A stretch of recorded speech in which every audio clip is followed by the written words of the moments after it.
Hello and welcome to the Transfers podcast, powered by FootballTransfers.com, where we bring you news, insight and analysis on that most important of the least important things, football.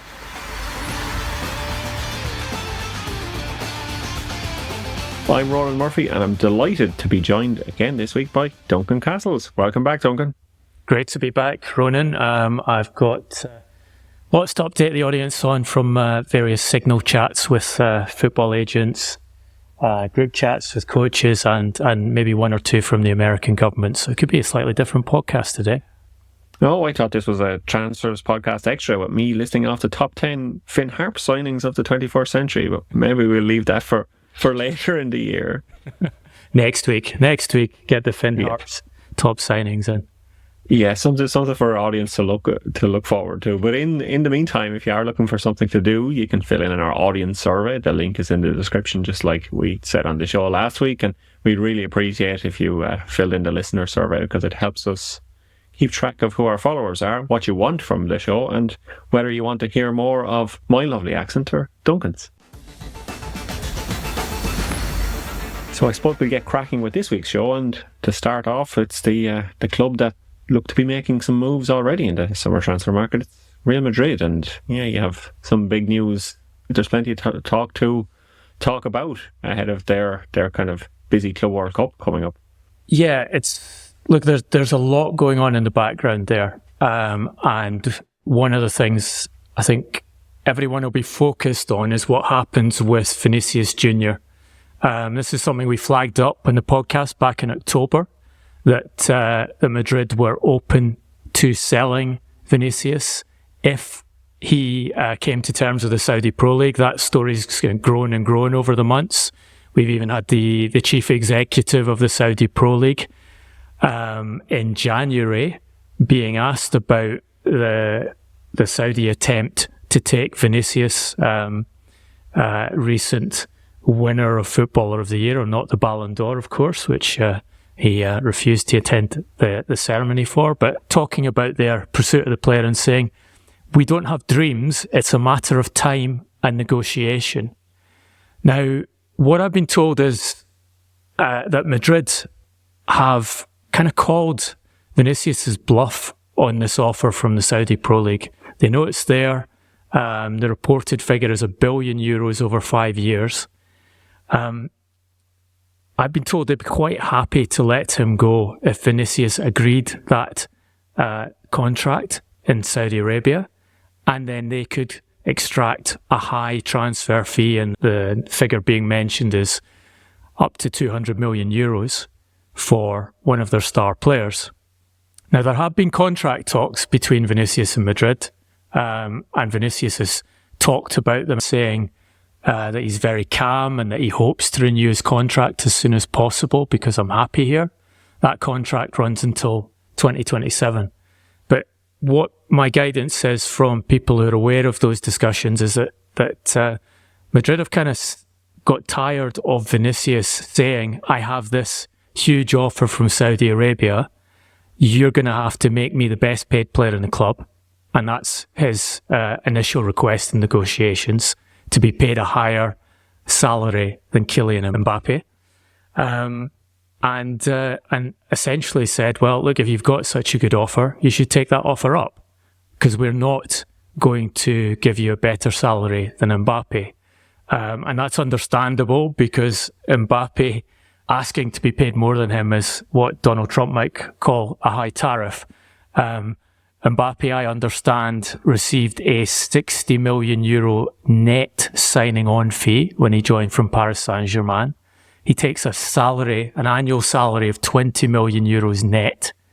And then on top of that, he is entitled to 100% of his own image rights, which is an unprecedented deal for a Real Madrid player. So to surpass that is, well, in Madrid's reckoning, if not impossible, just impractical. They're not prepared to go there. In the discussions with Vinicius, they've said the best we can do is give you the same level of financial reward as Kylian Mbappe is receiving. So that there's tension there. There's an unresolved situation. There is a huge pool of cash sitting in Saudi Arabia with Saudi Arabia publicly saying they want to bring Vinicius to Asian football, make him the star man, the player who supersedes Cristiano Ronaldo in amongst their gamut of star players. And there's also an element from Madrid, not just the difficulty of these contract negotiations, the amount of money Vinicius is asking for. Feedback I'm getting is he's become a relatively difficult player to handle. He's problematic. They feel problematic outside the dressing room, and he doesn't always put the team's interests first. So from a couple of sides of the Madrid perspective, they're open to letting him go if he insists that he wants a certain level of financial reward and says, I can get that in Saudi Arabia, I'm going to take it. So yeah, I think this could end up being the big point of attention in the summer and something that filters back into the whole rest of the transfer market, because Florentino Perez's position on transfers in general is an interesting one. Yeah, I think you can't go and give Vinicius Jr. that kind of money he's demanding more than Mbappe, because then you just put yourself in the situation that you have to give Mbappe more, or more, even equal or more than Vinicius, and it comes kind of like an endless cycle of bidding against yourself. It's like if you were at an auction and you had the highest bid and you went and made another bid to outbid your own bid. It kind of seems like the wrong approach, and we've seen Florentino Perez in the past. That is not how he operates, and we've seen it kind of in the present. That's not how he operates. He's not prepared to overpay for something he thinks he can get value on, and he was prepared to wait for Mbappe to become a free agent to sign him, and this summer he's prepared to wait for Trent Alexander to become a free agent to sign him too. Yeah, and I'm very close to doing that, and generally guidance I have is that Florentino Perez wants that to be Real Madrid's transfer strategy going forward. He wants to focus as much as possible on taking players who want to come to the club, and he's really conscious that Real Madrid is the premier destination for a professional footballer. They've had a number of players come to them and take salary cuts. Kylian Mbappe is one of them, or take less than they would have got elsewhere on the market. Jude Bellingham, another, because it's Real Madrid, because they've won 6 of the last 11 European Cups, 15 in total, because of the place it is to live, because of the players you're playing with. So he sees that they have an almost unique position in the transfer market, in that they can identify a player, and in this case it's Trent Alexander-Arnold, and say, we want you to come, run your contract down. We'll take you that way. We're not going to get involved in paying an extortionate sum to your current employers. We wait till you're a free agent, or as they did with Alexander-Arnold, offer a steeply discounted fee in the January window just to see if Liverpool will let him go early, because they had a right-back problem there. But strategically, Perez's position now is, this works for us. This has worked for us for several years now. We want to continue this. We pick off the top talents. We invite them into the club. We slowly put them in a place where they set it up for it to be easier for us to recruit them without spending lots of money on transfer fees. Now, one of the reasons for that is it's just practical. Second reason, I'm told, is because of the cost of the Santiago Bernabeu renovation. Interesting, if you look at the details of that, when they started work in 2019 on that renovation, they borrowed 575 million euros, and that was supposed to be the entire cost of the renovation. It was actually quite markedly up on the projected cost when they first proposed the renovation to their members a few years earlier. During the building process, they've had to take 2 further loans out, and they not that long ago they told the socios at Madrid that the expected final cost of the stadium will be 1.76 billion euros. So basically 3 times what they predicted it would be when they started the renovation work.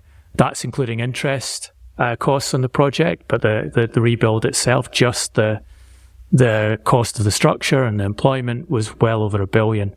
Their plan is to pay that off by 2053. They plan to pay 66 million euros a year in average annual cost of interest.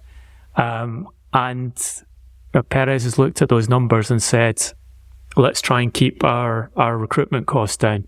And I think, look, those numbers are also interesting in the context of what we were talking about 2 weeks ago with Philippe Auclair and Manchester United's new stadium project, where they're identifying an expected cost of £2 billion on that project. So, another maybe 25% on top of what the Bernabeu renovation actually cost in the end. And you see the impact of taking on that amount of finance to build a new stadium, what it can do to the club's finances and potentially to transfer strategy going forward. Yeah, I think the only thing about the Real Madrid stadium, though, is it's less of a circus and there are fewer clowns, I think, in that one. If I remember from listening to that episode. But yeah, I suppose the big question is then in this Real Madrid, say, five-ring circus, who's going to be the ringleader? Is it going to be Carlo Ancelotti in the future, or is there going to be moves there? Because obviously Ancelotti's been linked to be the Brazil coach for the World Cup. Is that right? Yeah, he's had a long-standing invitation, basically open invitation to become Brazil coach, one which he turned down to carry on at Real Madrid. I think from Ancelotti's perspective, there's no question that he wants to continue, even if this season has been particularly difficult for him with injuries, and also that trying to combine that forward line of Vinicius, Kylian Mbappe and Rodrigo. Rodrigo's also a player we should pay attention to in the market, because I am guided that if Vinicius does renew his contract, then Madrid will look to place Rodrigo on the market again, and there is lots of interest in him. There was significant interest in Rodrigo from Manchester City last summer, plenty of other interest in Europe for the player, who has an estimated transfer value of 96 million on SciSports analytics, and I think that's a pretty realistic assessment of what Madrid would ask for should they decide to go down that line in the summer. But yeah, Ancelotti wants to stay. It's very much dependent on the outcome of this season as to whether he stays.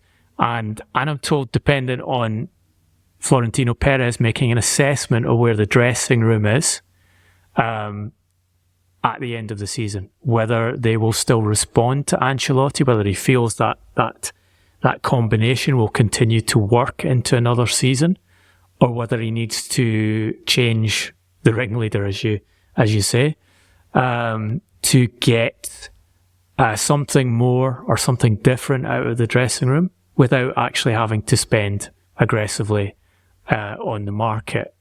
The clear candidate for the job is Xabi Alonso, with that exceptional season in Germany last year. Was, I'm told, approached to take the job last summer and decided to turn it down.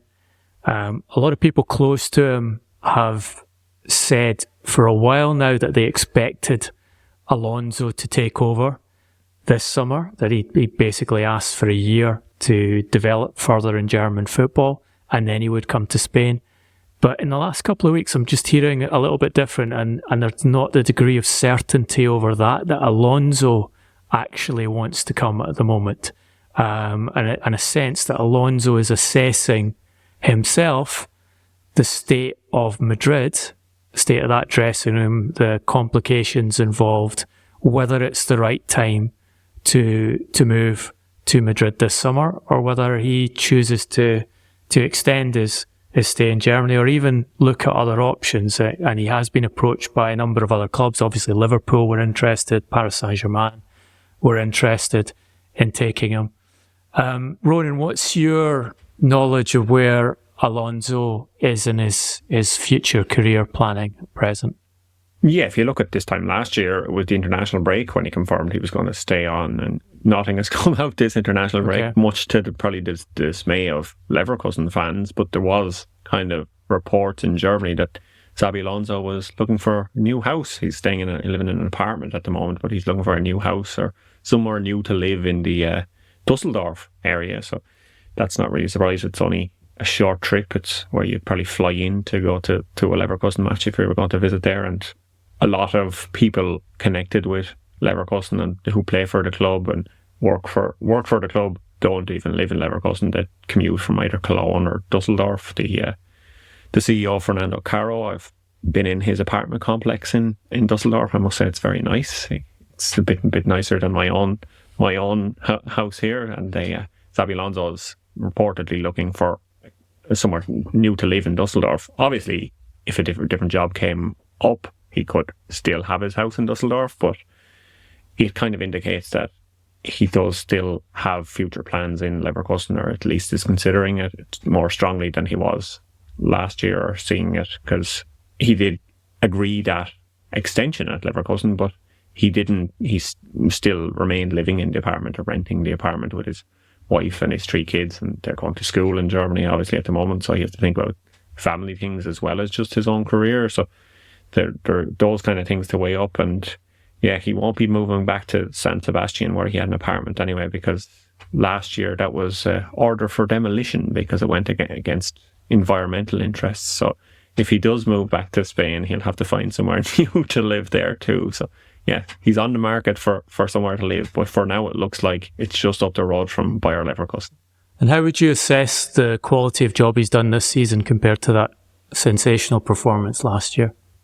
I think last season is obviously an overperformance, and you're not going to see performances like that from managers anywhere kind of on a regular basis. But this season you're probably seeing a more realistic kind of side to where he is as a manager, and second in the Bundesliga. Heading into this weekend, he's 6 points behind Bayern Munich, so somewhat in a title race. And obviously Bayern Munich have so much more money, it's impossible for a team like Leverkusen to really compete on an annual basis against them. But yeah, he's doing the best that you could imagine. The last match day we had in the Bundesliga, he had one of those famous comebacks. They were losing 3-1 to Stuttgart and came back and won 4-3 in stoppage time. So he hasn't lost that aspect. It seemed gone earlier in the season where they were getting too many draws, but they're able to turn these draws to wins again, and they're still kind of competing for the Bundesliga. But I think the real aim this season will be to win the German Cup, and they're in the semi-final. That's next week, so there's a good chance that they'll progress there and be in the German Cup final again. So I think he could have more silverware this season, and he's kind of had a bit of adversity this season, which should make him a better coach in the long run, because back-to-back league titles probably isn't the most difficult thing to have, and you need a bit of adversity, especially if you are going to go and manage someone like Real Madrid in the future.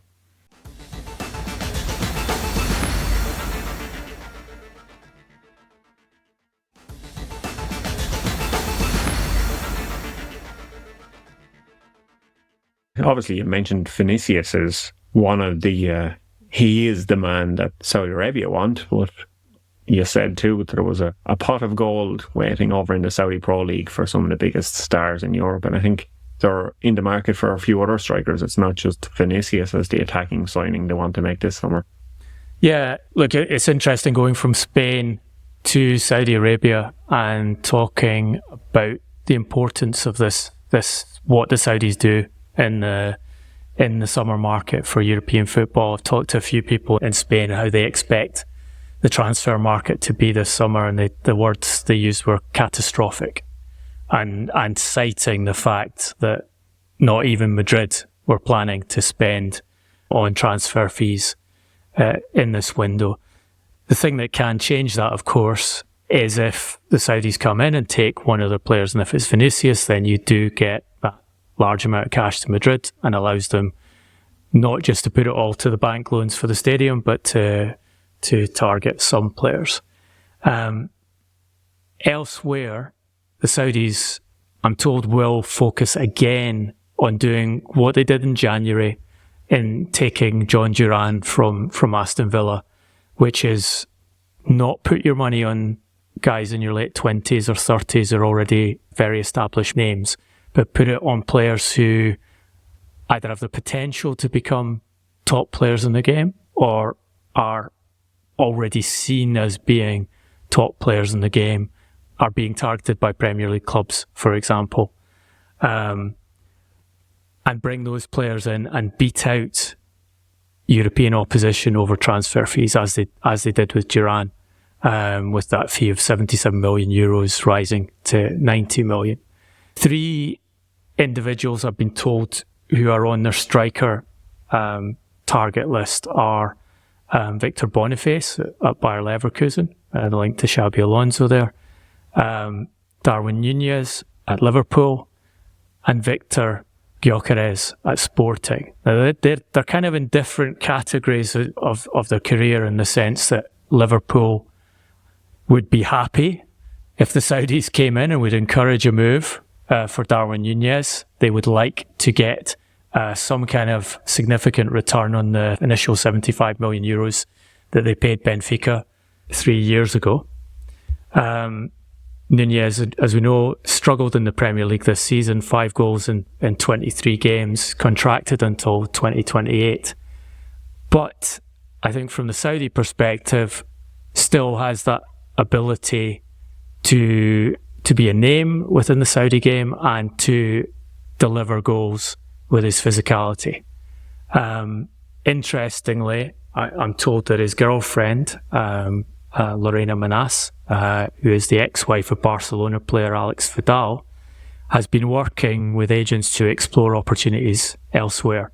So it looks like this is both sides pushing against the same door. Nunez, or at least Nunez's partner, encouraging him to look for a move, and Liverpool happy to sell the player, and a strong, affluent potential buyer in Saudi Arabia. Boniface, you'll remember, was part of that unusual joint bid that Al Nassr made for Duran, in that they had fees accepted for both strikers with 2 different clubs at the same time in the January window, and then chose to take Duran over Boniface. But I'm told that Boniface's attraction is a broader one than just Al Nassr. He's approved by the Saudi Pro League. And this is part of the way the Saudi Pro League works, in that all the deals are supposed to be signed off by the Pro League's director of sport. It doesn't always work in the sense that he can cancel deals that the bigger clubs want to do. If the bigger clubs want to push through with them, I'm told they can do it. But essentially, there's supposed to be a unified strategy there, and Boniface is on the list of strikers that could go to one of the 4 top clubs in this summer window. And then Gyokeres, I think, is a super interesting one, in the sense that Ruben Amorim would love to have Gyokeres at Manchester United.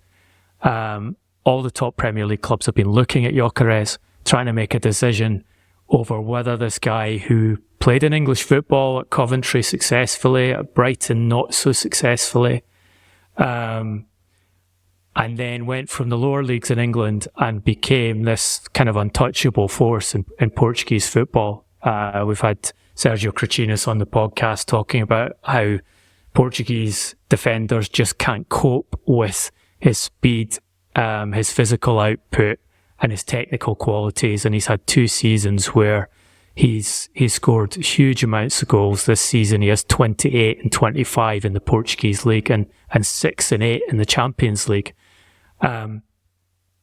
So he will be available this summer. Sporting have a gentleman's agreement that he can leave for around 80 million euros. What I'm hearing is that his agents will try and push that fee down, they'll try and get it down to 60 or 70 million euros. Would he go to Saudi Arabia?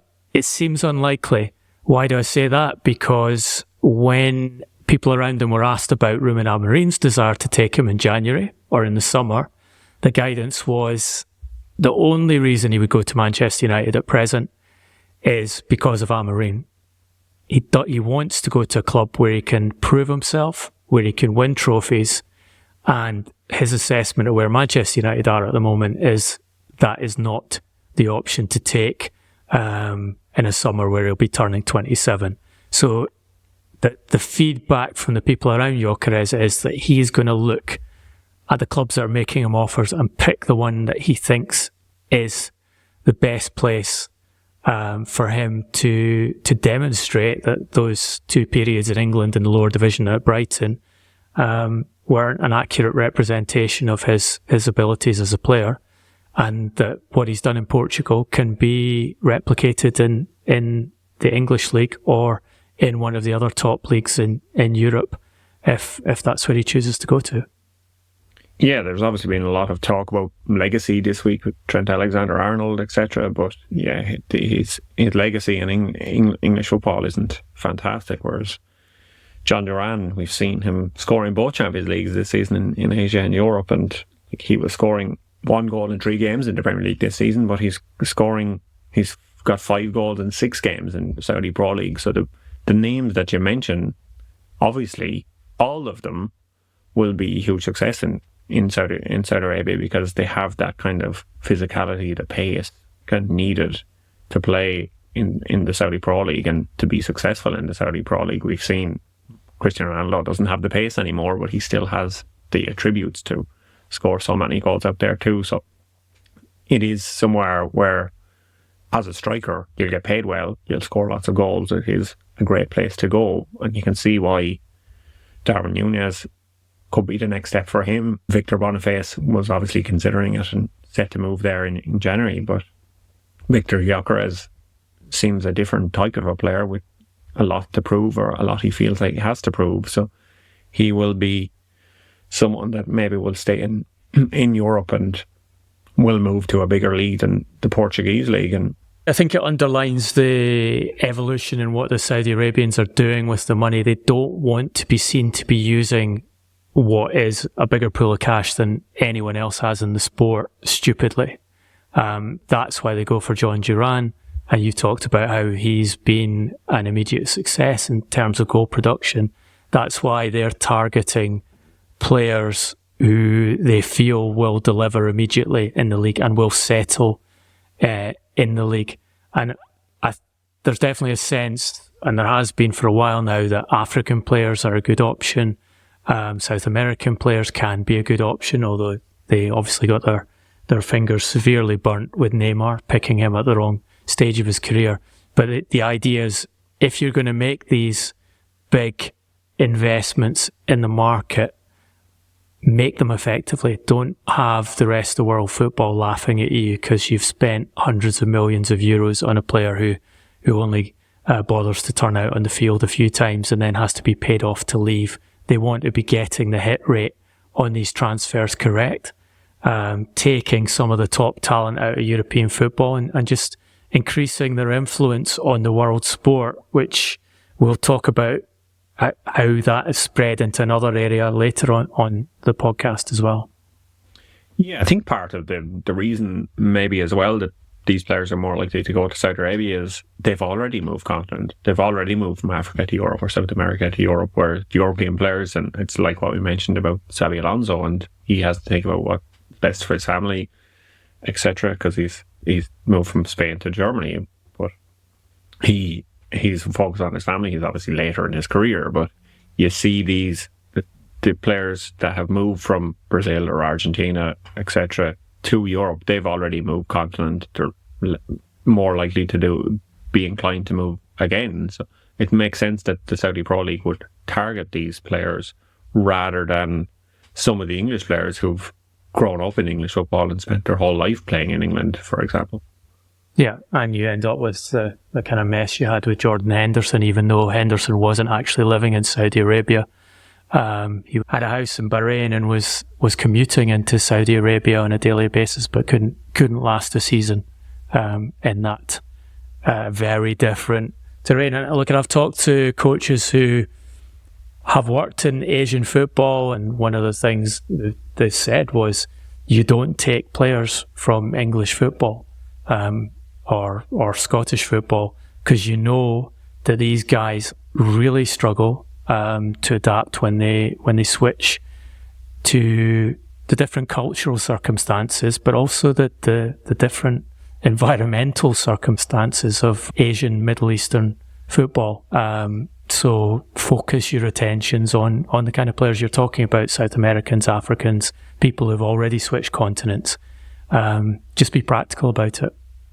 So what you're saying is us Western Europeans aren't able for the sun, is what you're saying.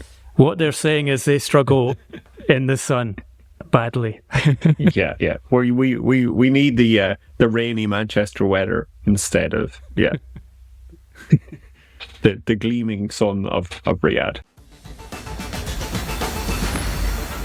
Two players that are set to move are Giovanni Quenda and Dario Asugo on a double deal to Chelsea, and the Chelsea have obviously are continuing to plan for the future. We've spoken a lot on the podcast of their long-term plans, but unlike some of the players that were kind of left scratching our heads when they do sign, or the length of deals that they sign them, these seem two quite clever moves for the future.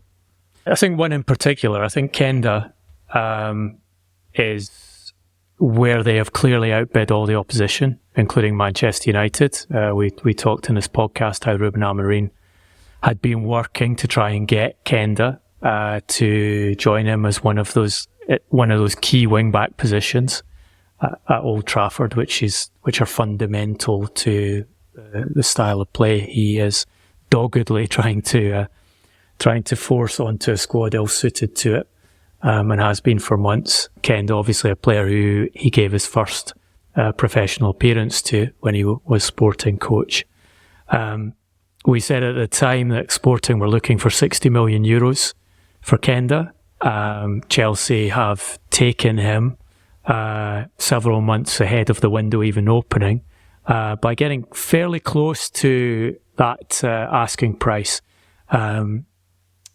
Sporting have put out the precise details, and I've never seen details so precise on transfer fee as these, in which they've said that the total consideration for Quenda will be €52,136,541.32, which is broken down into a fixed fee of 50.7777, and then a variable portion of €1,358,841.32. Why that specific? It's calculated in the price of Freddos, isn't that why? Well, that second part is based on sporting objectives. They have decided, and this again, you're talking about Chelsea building for the future, and I think part of the element on them on securing Quenda, as well as outbidding Manchester United by a margin on the deal, is they've allowed Quenda to stay at Sporting for a second season. So he'll be loaned back to them in the summer. The transfer won't be completed until the summer because you can't complete it until then, and then he'll be loaned back for the 25-26 season. That 1.3 million euros plus cents will be paid to Sporting, assuming, I'm told, that they allow him to play more than half the games for Sporting. So it's kind of a guarantee on Chelsea's side that his development continues at the club, that they don't decide to bench him, leave Chelsea paying the salary while he's on loan, and then he has a dead season in Portugal. So that's how you get that complicated figure.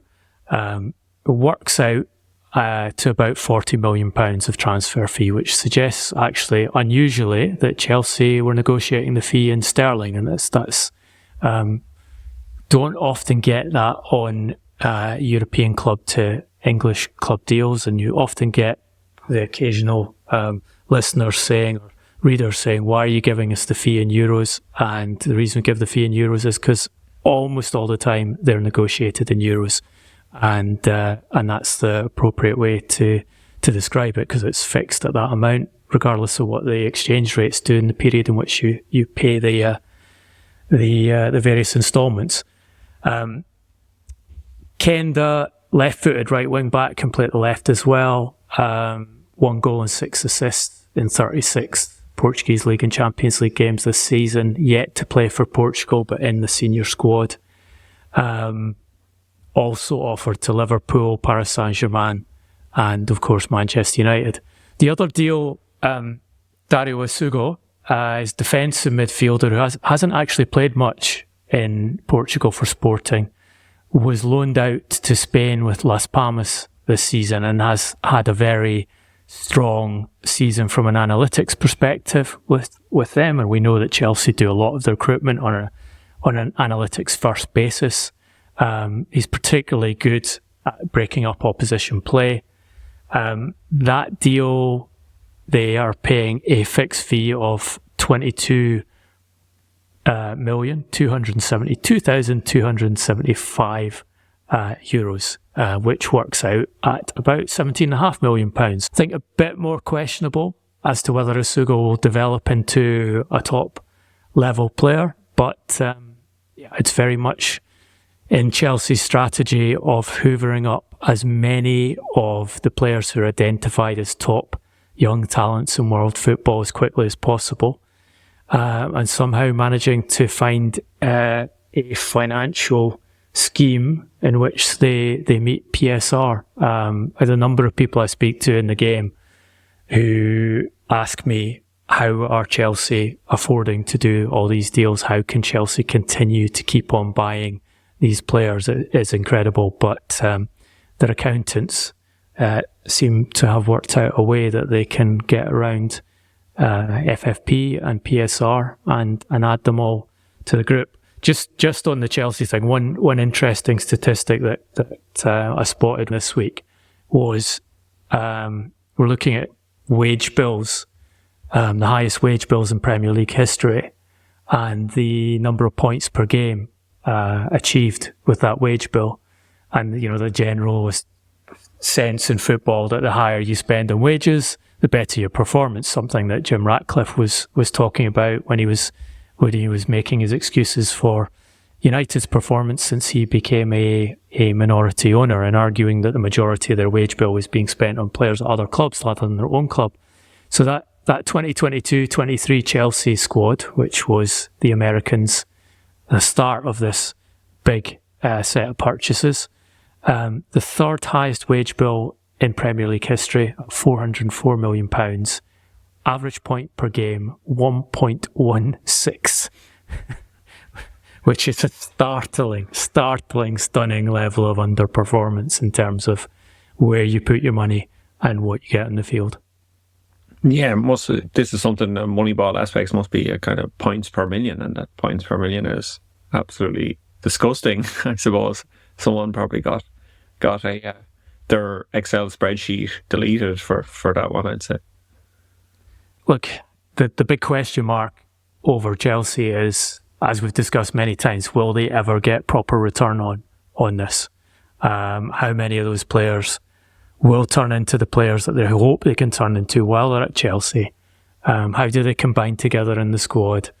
Can they find buyers for them? If the idea is that you sell some of those talents on to other clubs, can you find buyers who are prepared to take them when they struggle in the Chelsea context, and when you've already put them onto high valuations relative to the stage in their career? So Isugo, for example, SciSports estimated transfer value is €10.9 million at present. So they've gone a good chunk over twice the estimated transfer value by SciSports model on that player, and that's not unusual in the way that they've gone in heavily and early on these young players.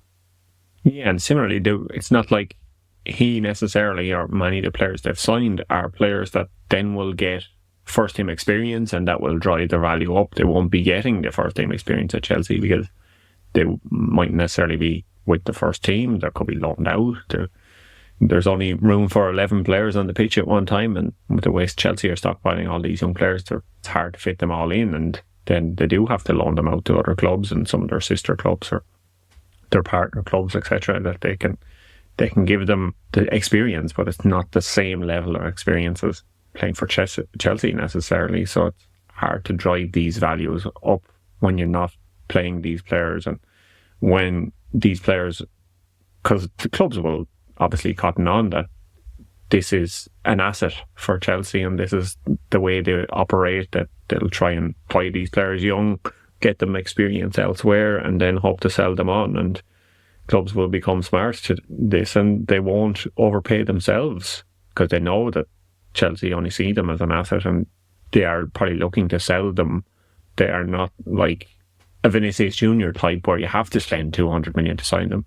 Well, these are players that Chelsea, to balance the books down the line, they will need to sell. So yeah, it's a risky gamble, and it's going to be interesting to watch it pay off or not pay off, as the case Look, may be. Their argument would be they're still early in the process. If you look at the hit rate so far, it's not high. Cole Palmer, absolutely sensational success. If they decided they wanted to go to market with Cole Palmer, they could probably triple the money they spent on the transfer fee, because he's English and because of the degree of talent involved there. So that's one. Esteban Willian, as we've discussed in this podcast a few times, and he's not even in England yet. From what I hear from people who make these assessments of young players who can become top, he is definitely one of the elite talents in world football. Chelsea outbid everyone else when he became available. They overpaid the market, but there are people there who wish that their clubs had been prepared to overpay the market on Esteban Willian. So they believe that when he gets to European football, he will turn into someone who will, one of the phrases I've heard is compete with Lamine Yamal for the Ballon d'Or. Now, if that's right, then the fee Chelsea agreed is an easy win for them. But I guess with Esteban, you get into that period of testing what you're talking about there, which is, can you integrate them into the team? Is it the best environment to work in? Are there too many other players around you? Do you have enough experienced players in the squad? So I think Chelsea's oldest outfield player this season is 27, and they don't have a cadre of senior players who have done it all in the game, which generally the expectation would be you need at least one or two of them in a squad to turn it into an optimal performing squad. So they're trying to do things that haven't been done before. And we can only wait to see whether it works for them or not. But the signs at present aren't great.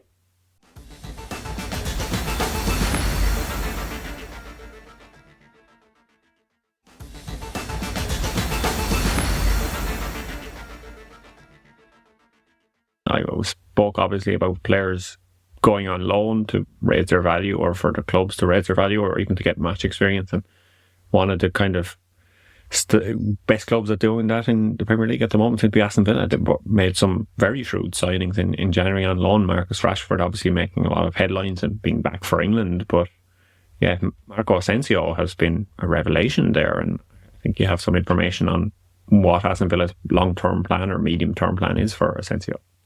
Yeah, Asensio taken on loan from Paris Saint-Germain. As you say, he's had an incredible start. He scored 7 goals in 8 games, despite starting just 3 of those. Being very, very effective coming off the bench for Unai Emery. Scored 3 in the Champions League. Emery knew what he was getting as a player he's admired for a long time. 29-year-old Spain international, years and years at Madrid.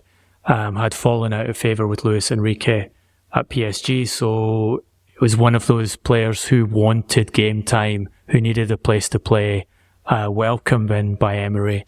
They did not pay a loan fee in that deal, which means they do not have an option to buy. The way Paris Saint-Germain do their structure, the loan deals, is if you want an option to buy, you have to pay for that option in paying a loan fee.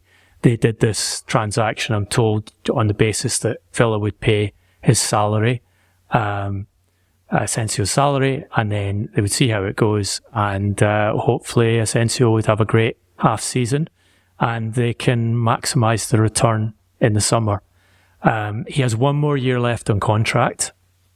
Guidance I have is that at present Paris Saint-Germain would be looking for 20 million euros or to 25 million euros for Asensio. They don't have an offer as yet. They're confident that Emery will push Villa to make the deal permanent, and Emery, when asked about it, recently said it depends. Of course, we are happy with the deal. Interestingly, he faces Paris Saint-Germain, his parent club, in the next round of the Champions League. So be some fascinating football to watch to see how he performs against Enrique in that crucial tie, with Paris Saint-Germain now regarded as the form team in the Champions League and an expectation that they could go all the way to the final.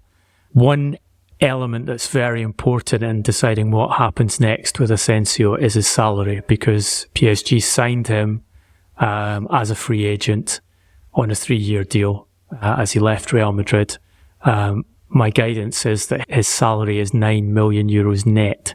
So that's a complicated sum, a difficult sum for Aston Villa to add to their wage bill, and will obviously be factored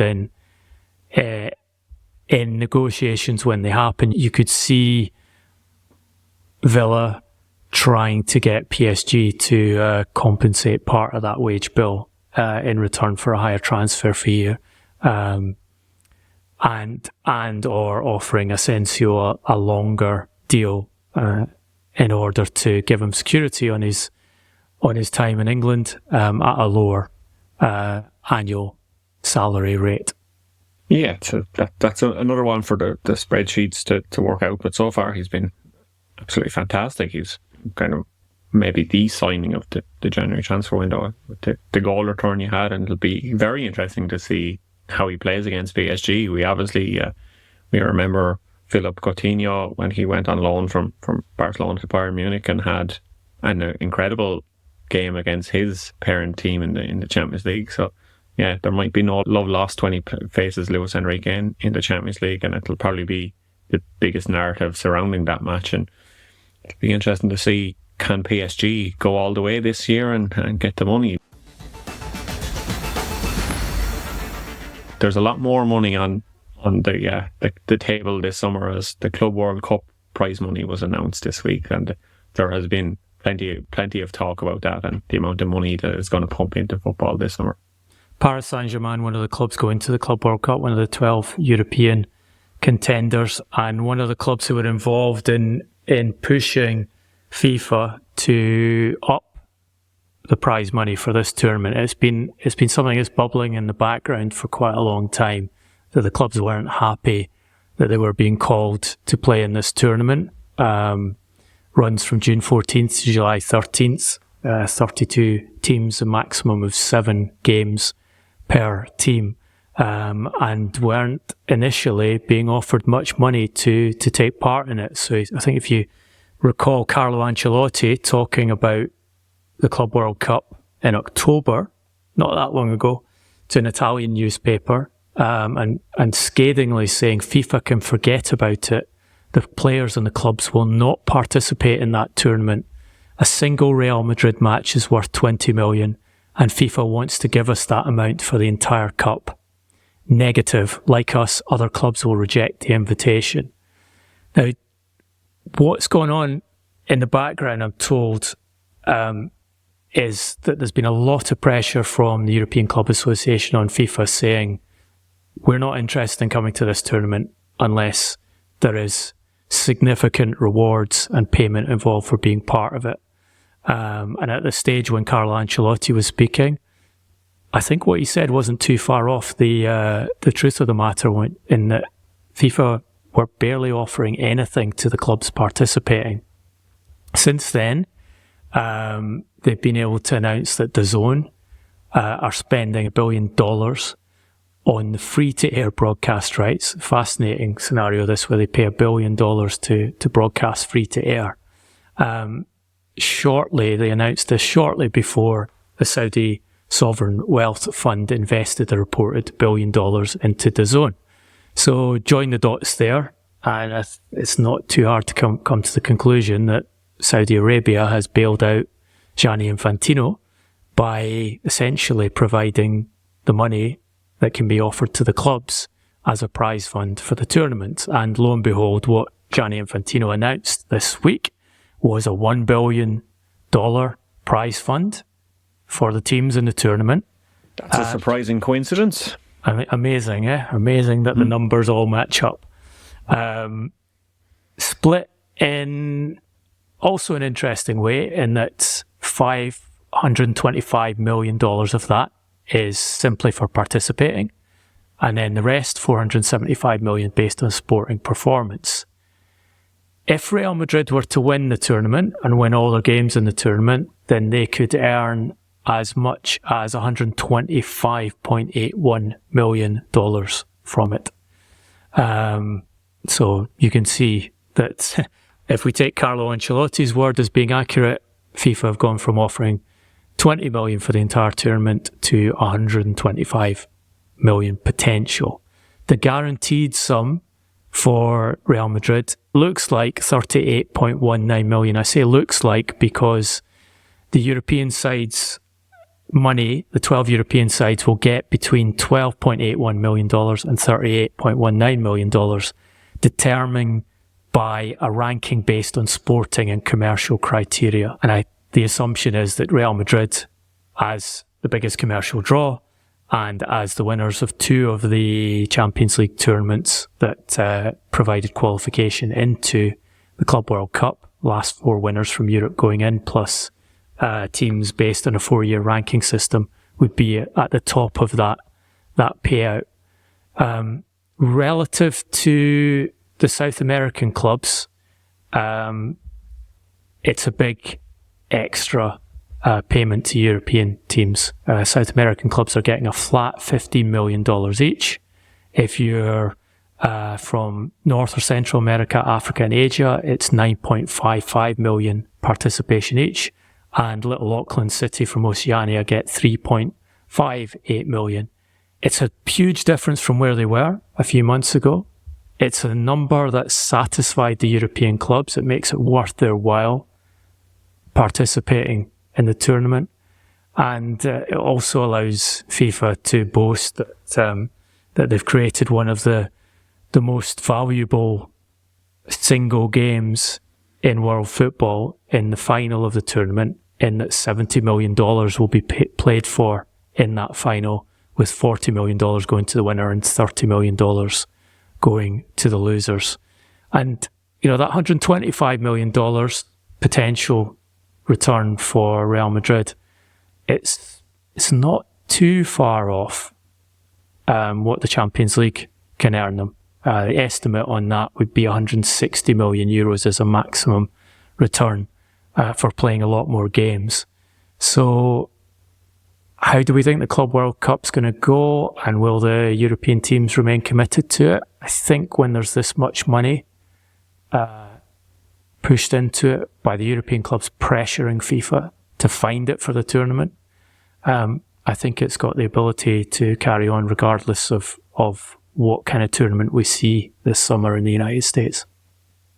Yeah, I think the amount of money that's now on offer will probably mean that we might get a better quality of player featuring in it, because if Real Madrid were only going to be paid $20 million for playing in it, we might have seen these B team players or reserves, or not the superstars that FIFA obviously needs to have for a Club World Cup, because if it wants to consider itself as the kind of prestige tournament in club football, it needs to have the best players playing in it. If they weren't going to give out the money to the teams, what was the point in risking these players during a kind of an extra month of football in the summer?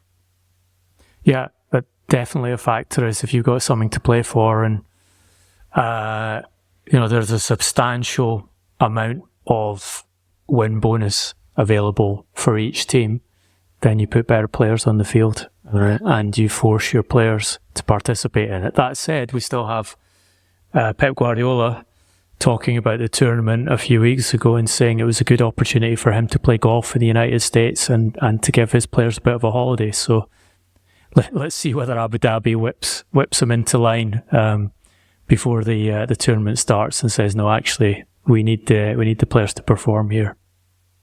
Yeah, I think a lot will depend on how Man City's rest of the season goes. I think if it continues as bad as it's going at the moment, we might see them go all out in the Club World Cup, and maybe Pep's handicap won't get worked on at all in some of the golf courses they have over there. Now we move on to our weekly hero and villain of the piece. I think you're choosing the hero this week. Yeah, I'm going to do something completely different for the podcast and choose a journalist as the hero of the week. And actually a friend of the podcast, Jonathan Northcroft. Listen back to previous episodes he's been on. If you haven't heard them already, you will enjoy them and you will be illuminated about football. Johnny this week was named Football Journalist of the Year by the Sports Journalists Association. Why am I picking that out? Because for me, Johnny has been the top journalist in English football for years, but never got rewarded in any of these industry awards. And I was just delighted to see it finally happen. It felt a bit like Dundee United winning the Premier League in Scotland in 1983. Finally justice was done. And also the timing of it was somehow fitting in that it happened in a week in which we remembered the passing of Johnny's former colleague and great friend, my great friend, and a friend of so many people in football, Ian McGarry. Yeah, and Ian's memory obviously lives on in every episode. We pay tribute to him in our bio and our caption and etc. And yeah, he's greatly missed. Yeah, congratulations to Johnny. I'm sure he had fine celebrations being ranked number one. The number one in England. He deserves it, and yeah, we love having him on the show and listening to him on the show. So, very overdue congratulations to him. Well, I did notice that he didn't post anything about it for a couple of days after the award, which suggests that the celebrations were indeed long and fruitful. Well, that's it. If you can't celebrate properly, why celebrate at all? I have to choose the villain then this week, and I'm going to choose someone who we've spoken about on the episode already, Real Madrid, as the villain of this week, because I have been consuming social media as I tend to do, and I see that Real Madrid are the worst football club that has ever existed, and how dare they take a player and ruin his legacy like Trent Alexander-Arnold. Because if anything I've read on the internet is that Trent has been erased from history. He didn't take that corner in the Champions League. There was no corner taken quickly. His murals in Liverpool have been replaced with Taro Endo, and even I think the character from Monsters vs. Aliens in one of the memes. So yeah, Real Madrid are a disgusting club, and how dare they take Trent Alexander-Arnold when actually the truth is Trent has given his all to Liverpool. By the time, well, unless they don't play him for the rest of the season, but by the time he leaves the club, he'll have played over 350 games for the club. He'll have won the Premier League twice. He'll have won the Champions League. His boyhood club, he'll have done everything possible that he can for Liverpool. And why shouldn't he go to Real Madrid? So my villain this week is sarcastically Real Madrid. Look, the outcome of that transfer is going to be fascinating to watch him play in that Real Madrid team. Two great statistics that were brought up about Alexander-Arnold this week when it became clear that he was sorting out terms on the move were these: that since 2017-18, no defender in Europe's top 5 league has made more assists or created more chances, and no player in any position has played more passes into the opposition box than Alexander-Arnold. And then on the other hand, this season, no Premier League player has been dribbled past more times than Alexander-Arnold, and he wins that by a country mile. He's been dribbled past 53 times in the Premier League. Second worst is Leicester City's Victor Christiansen, who's been bypassed 37 times. And I cannot wait to see him play for Real Madrid in the Club World Cup if they can get the deal over the line early, because that is going to be incredibly exciting up and down the pitch. And we haven't mentioned yet, but it's an unusual bit of potential transfer business in that Real Madrid cannot sign him formally in time for the Club World Cup unless they come to agreement, or he comes to agreement with Liverpool, because the Club World Cup remains within the final weeks of his contracted period with Liverpool. So Liverpool could expect a transfer fee should Madrid decide that he is of enough importance to them for the Club World Cup that they want to have him there. So something we've never seen before. yeah, so if they do spend that money, then they can be my hero of the week that week, because Liverpool fans will be delighted that they'll get some money for Trent Alexander-Arnold. But for now, surely depends on how much money they get. Of course. And for now, I think if you've enjoyed our show, and hopefully you have, you can give us some feedback in an audience survey, and that should be in our description, our caption, etc. And we would really appreciate your time to fill that out, because it really helps us produce bigger and better shows and keep giving you what you want to hear and see. So, you've been listening to the Transfers podcast powered by FootballTransfers.com. If you liked what you heard, spread the word. Please follow, share and rate us. You can message us on Instagram, YouTube and Facebook at Transfers Podcast. Our Twitter and Blue Sky address is at TransfersCast. Duncan is on Twitter, Instagram and Blue Sky at Duncan Castles. I'm on Twitter at SwearmanOfPaul and Blue Sky at Ronan Murphy. Our production is by Mark Caulfield and our music is by Mark Caulfield and David L. Stay safe, be well, and thank you for listening. He did the transfer window. Ian McGarry, who left us and was a blow for a couple of years. Duncan was low. Now he's back with a new show. It's called The Transfers. It's where everyone's gonna go. The transfers, the transfers. Where everyone's gonna go. Where everyone's gonna go. The transfers.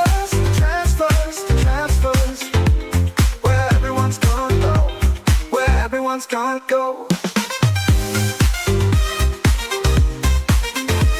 Where everyone's gonna go. Where everyone's gonna go. Where everyone's gonna go. Where everyone's gonna go.